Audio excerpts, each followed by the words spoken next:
দেশের শাসক যদি সৎ হয়, আল্লাহ সুবহানাল্লাহ তাআলা সেই দেশকে বরকত দেন।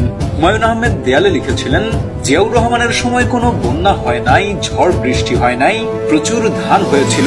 এবারে রমজানের দাম কমানোর ব্যাপারে সরকারের অবদান আছে, বাট এবার ফলন উৎপাদন হয়েছিল অনেক বেশি। দাম কম থাকার এটাও একটা বড় কারণ। এরই মধ্যে ডোনাল্ড ট্রাম্প অতিরিক্ত ট্যারিফ বসানোর সিদ্ধান্ত থেকে সরে আসছে।